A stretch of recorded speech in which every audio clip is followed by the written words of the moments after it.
Hello, my name is Rivera, Executive Editor of the Oklahoman. Welcome to Freedom of Information Oklahoma's annual award ceremony, and congratulations to all of this year's winners. There is perhaps no more important tool for holding local, state, and federal officials accountable than the Freedom of Information Act.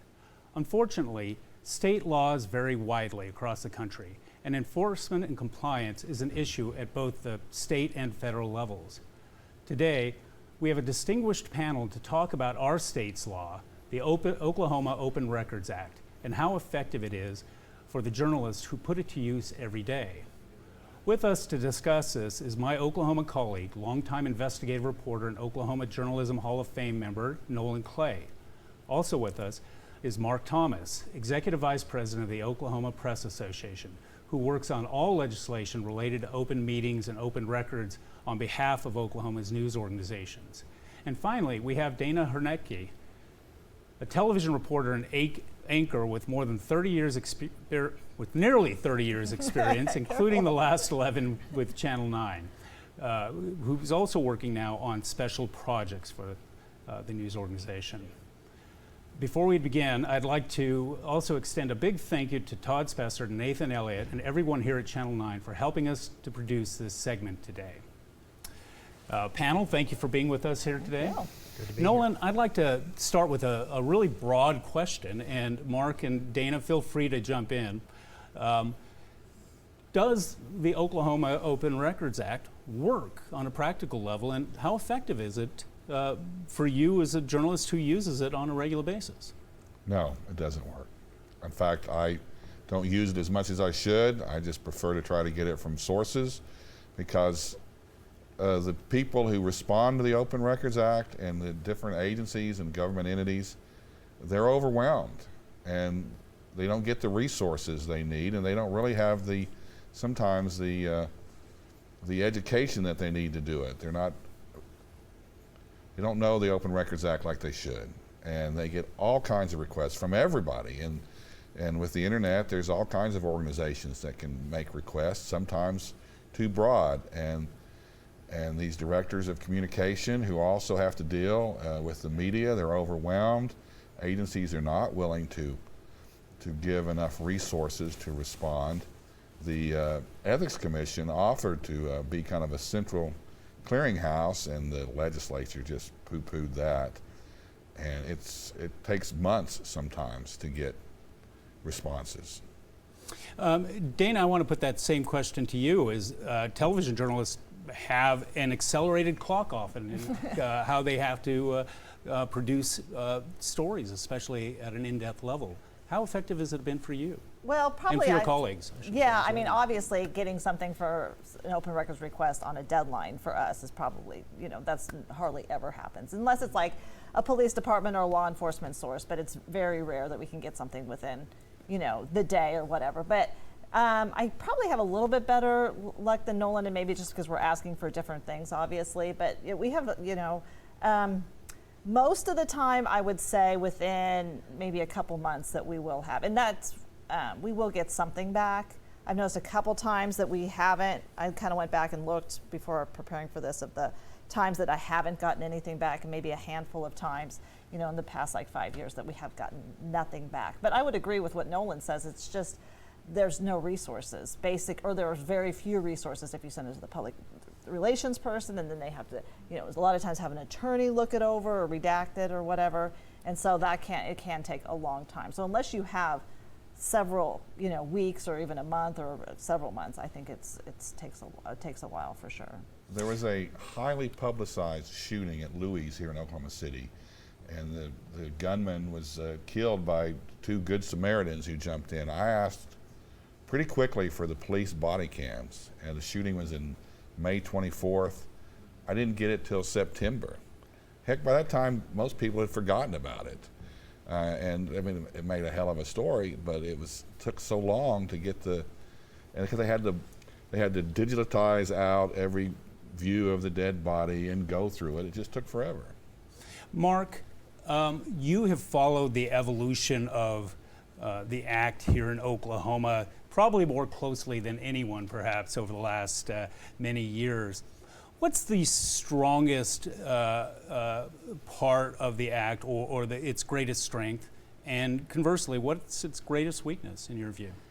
I think there probably are two strongest points. One, it starts from the premise that all records are open unless a law closes them down. That puts the onus on the government bodies to come in and make their case to close a record. The second part is, in Oklahoma, unlike some other states, not only is it a criminal penalty, it's a crime, not only a fine and a jail term, but you can also get your attorney's fees back. So those were two critical pieces of the framework or the structure when they were putting it together back in 1983, 84. And I come at it from a more historical perspective than the journalist perspective, in that the Open Records Act used to be this long. It was 2 paragraphs, and it said, and you can't get anything from the tax commission. That was it. It said records are open, but you can't get anything from the tax commission. And we had the Moore Police Records case, which was taken on by OPUBCO and the Oklahoma Press Association and others, that basically the Supreme Court said, yes, you've got an Open Records Act, but it doesn't mean anything because you have to go down section by section by section and say what's open and what's closed. So that started the process of saying, okay, we need to expand, starting from the premise that everything's open and it's a crime if you deny it. Now, there are a lot of variations in that and how that really works, or does that work at all, but those were two important pieces when it started. On the flip side, at the time, Florida had really the strongest sunshine law in the United States, and their standard for access to records was called the prompt and reasonable standard. We used to live in a world where we thought reasonable people could agree on what reasonable access was. I'm not sure we live in that world anymore.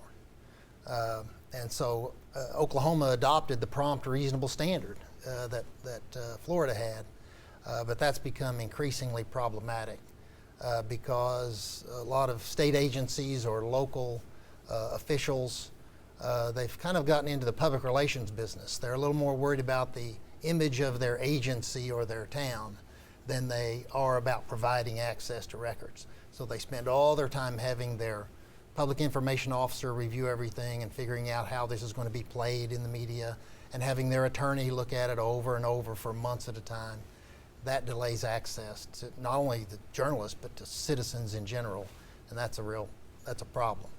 We've seen in several states where, and at the federal level, where, and you allude to this a little bit, where compliance with the act has also become a political process, where the request goes all the way up to the executive or the head of the agency, who then might review it for political ramifications or what have you. Has that been a problem here in Oklahoma? And I'll open that up to anyone. Absolutely, it's a problem. Well, one time we asked the insurance commissioner or his office for any of his emails, because he was accused of accepting bribes of Carol Fisher and campaign corruption, and we kept getting responses back that there was nothing to our request. There were no records that were available. And then he quit, and we asked for every email that he had ever sent or received. And back then there wasn't as many emails as there are today, and there were plenty of emails that would have been responsive to our request. But he was the one who made the final decision. He was under investigation, and he didn't want this stuff out, so he just didn't release it. You mentioned that as part of the enforcement mechanism that there is a criminal penalty for non-compliance. Has anybody ever been, in your knowledge, been held criminally liable? They have been. They have been. It's been quite a few years. We've had people charged and go to jail out in eastern Oklahoma. But it's more common that you would sue for the records and they would give them up and say, we didn't realize we weren't complying with the law. That's just a misunderstanding or no understanding of the law. We didn't realize we were not complying, so here they are. They'll give them to you just before they're about to be criminally charged. Yeah. And Dana, you and I talked about this the other day. In order to enforce a public records request, your only real recourse is to go to court. Right. What does that do for a news organization in making those kinds of decisions, whether you're going to bring your attorneys in and take it to court? This is a costly proposition. Right, yeah, like if we don't get something, if I don't get a records request or it's taking too long, because really there's no deadline, right? Yeah, not that I know of, there's no real deadline, so they're like, if it's taking too long, then I have to go to my boss and say, hey, do we want to spend money on an attorney to fight this? And then he or she has to make a decision. Do we want to do that? Do we want to, get in the middle of this, or is it even worth it? And we move on. And I think that's probably a lot of times what open records, custodians are counting on, is that you'll just forget about it or you won't fight it, and then they don't have to give up the records that they know shows probably something, shady was going on. Well, to add to that, when we have to sue, we're paying our attorneys. We're also paying their attorneys. To keep the records secret are being paid by the taxpayers as well. So we're paying for attorneys for both sides. So when we win and get our money back, we're really just getting our money, not money. There's really no punishment for the government agency to lose the case other than they have to give up the records. Mark, in Washington State, where I came from most recently, the Seattle Times, they have punitive damages for noncompliance. So you can win your attorney's fees and win damages for every day. In their law, it's $100 for every day that a record is not provided within the statutory framework. And there they have specific deadlines, although there is a lot of squishy room depending on the complexity of the request.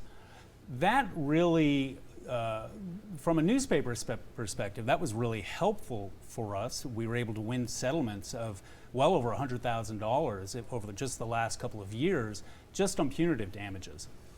Has there been any push? Oklahoma has no such punitive damages. Has there been any push to either add punitive damages or create more teeth to ensure compliance within a timely manner? I don't know that there's been any push to add punitive damages. It is an expanding and contracting set of laws. Something will happen and all of a sudden body cams will become more available more quickly. Something else will happen and they'll start to be delayed, or records will come open and closed a little faster based on circumstances that happen that affect the legislature. So if the legislature felt punitive damages were in order to make political subdivisions and state agencies comply, all you've got to have is 51 votes in the House, 26 in the Senate, and one governor's signature, and you can have a law.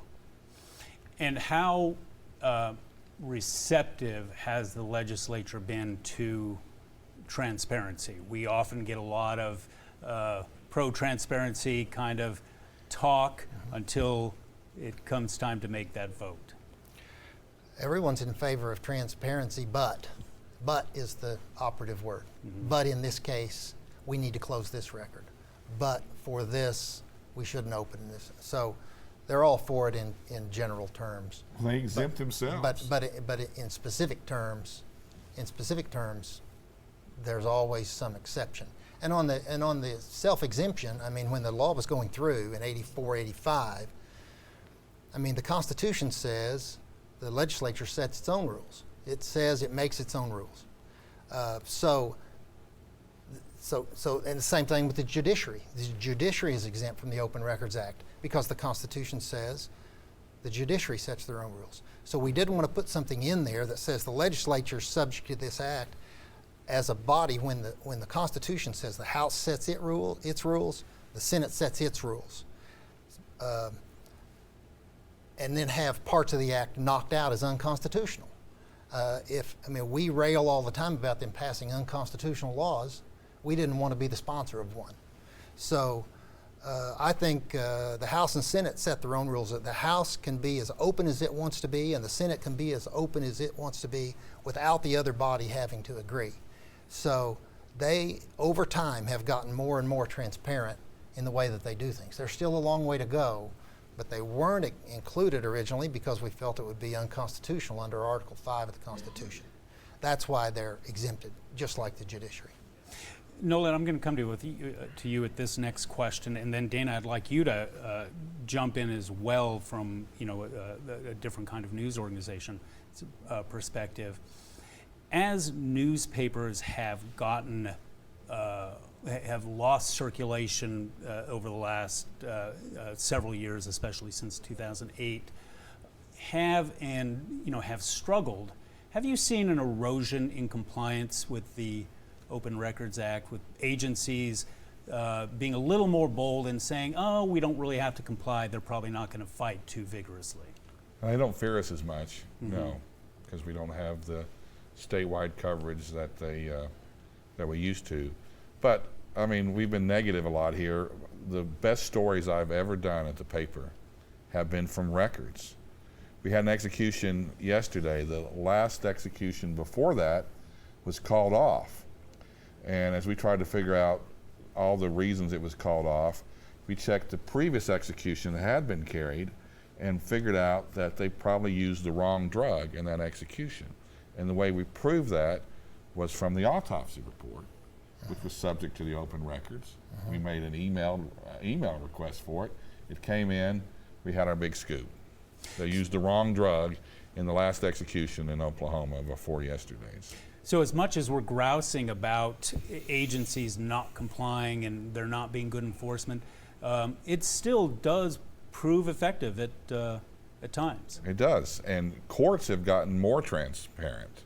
The court records are easier to get, they're online, federal and state. You can get online and not have to, when I started in the 80s, I would have to travel all over the place, the courthouse, And now you just look it up online, and most places it'll be right there. And other times the court clerk will email it to you if you need to. So courts have gotten more transparent.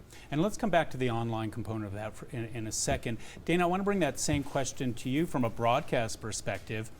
Have you seen an erosion of compliance among agencies as news organizations in general have gotten a little weaker, but broadcast has remained pretty strong?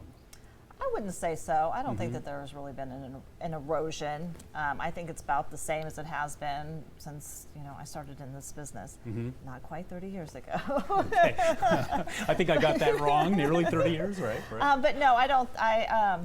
No, I wouldn't say so. I would say almost like the technology has made it easier. Like he says, online stuff, or sometimes you don't even have to fill out a form. You can just call somebody and send them an email, and they'll be like, yeah. And they'll just send it right back, and it's easy that way. You don't have to mail the form and all of that. So I think technology has really made it easier, and I haven't really noticed that we don't get as much access as before. And probably the technology has made it easier as far as filling those requests. It's they just have to pull up a form. They don't have to go through the file cabinets and everything. They can just find it, what they need, and then digitally send it to us. And I think it makes it faster, honestly. Do you have an example where an Open Records Act has really opened up a story for you or led to a great story, or in the reverse, where it's just created an incredible frustration in terms of reporting? Well, no, I had a good one. I did a DHS story. This was several years ago, and we had a big open records request, and they were kind of tricky about it. They sent me like a big file like this, like all this paper, and just made it really, really small, so I couldn't look at it. And then I asked for it digitally, and so then I could, search it and everything, and they did comply. But yeah, it was a story about some caseworkers who said that the DHS was altering the numbers on how many cases people were, caseworkers were fulfilling or working on to fulfill the mandate of a federal lawsuit. And so they did give us all those papers that they were supposed to, and they did fulfill the request pretty quickly in time for our story. But like I said, they did put it really small like that, so I was like, yeah. Well, and that technology has made it easier, certainly, to see things in the courts and to request records. But I think for the custodian, it's made it easier for them to comply in certain cases. But when they get these massive requests for 20 years worth of something, they're paralyzed. And so I always tell people, you need to be a little more moderate, a little more reasonable in your request. In fact, dole it out a little bit. Ask for a year of this and a year of that. Don't ask for 50 years worth of records digitally. That's going to take them a while to put that together. And remember, they're going to do it. It's a crime not to, but it may take them a long time. And we have worked, by the way, to try and do things in the statute. For example, on the prompt or reasonable standard, we have changed the law now to say, if you put records on your website that are available for free people to see and download and have access to freely, you are not subject to you can't be sued for not having prompt reasonable access. So that's almost an incentive for them to put things online. You can't be sued if you'll make it easily available. Yeah, I want to ask about that.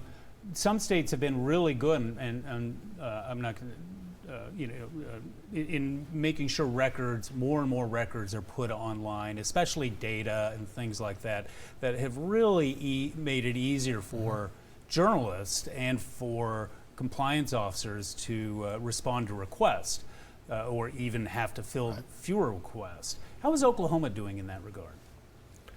Well, I mean, there are examples of the Ethics Commission, for instance. Again, back in the 80s, you'd have to go to the basement of the Capitol to flip through campaign reports. And if you're in Tulsa or Broken Arrow or Broken Bow, that was a long drive. Now, you don't even have to make an open records request. It's right there. You get on the Guardian system and you can look up anything you need, and who's giving to who, how much they've raised, and lots of great stories from there. And I think another thing we've done just in the last couple of years is we had confusion with records custodians where they didn't know they would have a small request and a big request. So they would just make a checklist, make a list and say, we're fulfilling record request number 1 first, record request number 2 second, and so forth.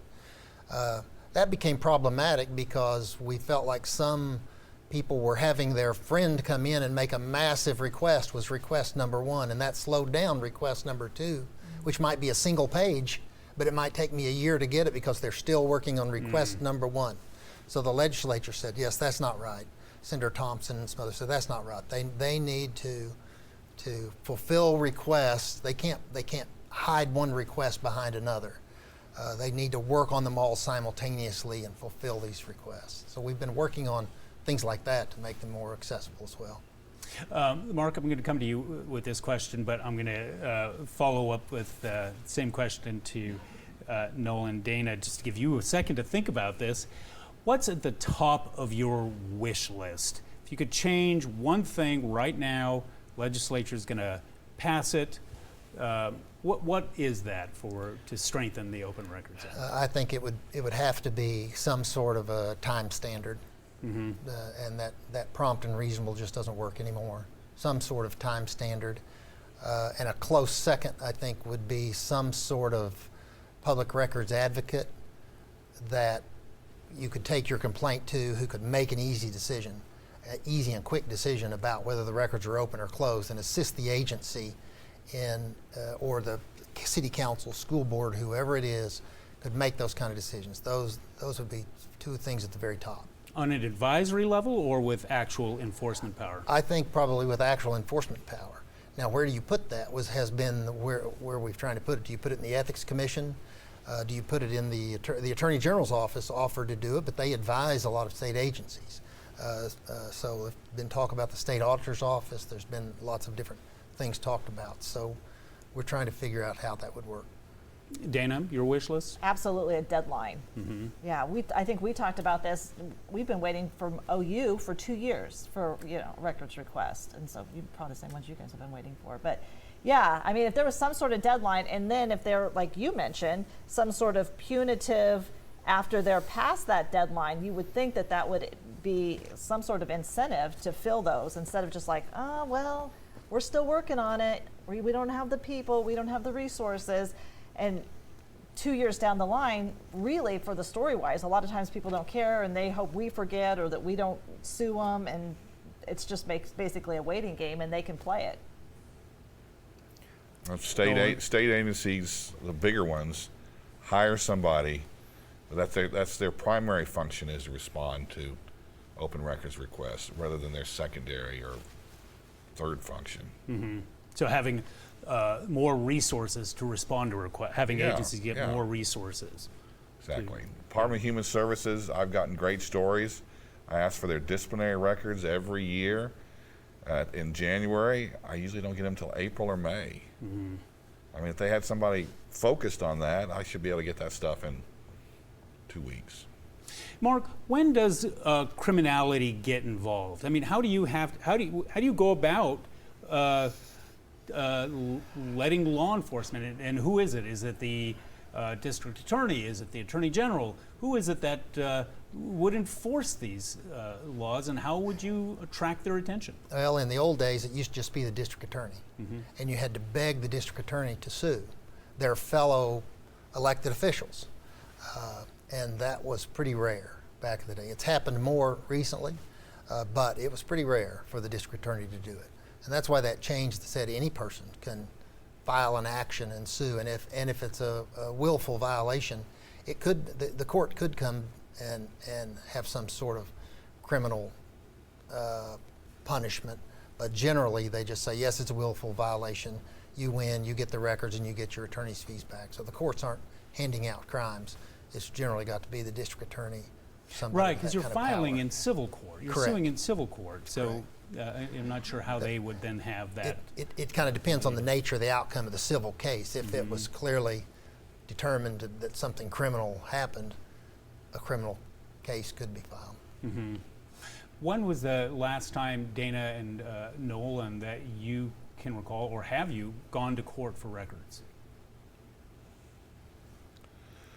We asked a judge to unseal a divorce case on a mayoral candidate, and he went to the Supreme Court, and basically we got a ruling that said the court records like that should be open, but we had to use an attorney to ask the judge and not just say, hey judge, can you open it up? But we went to court because he went to court and spent a lot of money, but got the records. Do you recall if you got your attorney's fees back? No, we didn't get we just paid them. You just paid them. Okay. I couldn't tell you honestly. Yeah, when the last time was that we went to court. It's a I really don't know which one you're talking about, but I don't know. But I do think it's telling that the Reporters Committee for Freedom of the Press got a $10 million grant from the Knight Foundation to pay for attorneys to sue people for violations of the Open Records Act in 5 different jurisdictions, 5 states. And they received applications from 45 states, and Oklahoma was one of the 5 that was selected. Is that right? If that tells you that the level of non-compliance in this state is pretty high, that the Washington, D.C. based Reporters Committee would look at us, at all of the applications, and say, we need a full-time attorney in Oklahoma for 2 years, fully paid, to do nothing but sue people for violating the Open Records Act. So I think they're involved in 5 or 6 cases now about body cams, emails of public officials, reports from the university regents from the University of Oklahoma, and so forth. So they're, how many of, I think we're involved in, with the Reporters RCFP grant money, we're involved in at least 5 or 6 right now. So for the journalists in our organization, especially the younger journalists, how do they take advantage of that? Our CFP has a hotline, and you call and tell them the specifics of your case, and they talk to their attorneys in Washington, and then if they feel it's warranted, they will start filing an action immediately. Okay, well, that's really good information to have. In our closing minute, we're winding down on time. Again, for the benefit of the younger journalists in our audience, what advice would you have for them in terms of using the Open Records Act? And I'll come to Dana next on that. Well, I always, one of my colleagues would say the story's in the street, and I would always say the story's in the records. And there are records to be found that can help you make a story that much better. Make sure you got the name spelled right too. So don't ignore records. Go for them all the time. Great. Dana, any advice? Well, the information is a lot of times there, and a lot of times you just have to ask for it. we talk a lot about they won't give you access, but I feel like overwhelmingly, at least in our case, they do give us what we want. If it's a body cam, if it's court records, whatever, but at least ask for it and then go from there. It's one of the things I often see from young journalists and even more experienced journalists who have become a little inured to the whole process of throwing up their hands right off the bat saying, well, they're never going to give us this. The advice I'm hearing from both of you is you're not going to get it if you don't ask, right? It's intimidating. It's an intimidating process for sure, especially when you have to fill out the form and everything like that. But yeah, a lot of times you're like, if they're doing something shady, they're not going to put it in there. But experience has shown that a lot of times they will. They have to. Okay, Mark, you look like you want a parting shot. My final parting shot, I think, is we spend a lot of time thinking about Open Meetings Act and worrying about meetings and how meetings and the agendas and how they're structured. But records are the thing that's going to outlive all of us. The records will be there 50 years from now after we're all gone. They are much more important. The Open Meetings Act is important in how we conduct business as a self-governing people. But records are going to outlive all of us. And so they're important that things are recorded so we can learn from our past mistakes on how we govern ourselves. If we don't make those records available or we hide them or we destroy them, we'll never learn, we'll never get better at governing ourselves if we don't maintain the right records and refer to those records and use them to improve our self-government. Well, great. Thank you to all of you for being with us today. And again, congratulations to all the winners. Again, there's nothing more important to holding officials accountable than seeking those records, making sure you know the Open Meetings Act and when it's being violated. And we wish you all the best. And thank you very much for being with us today.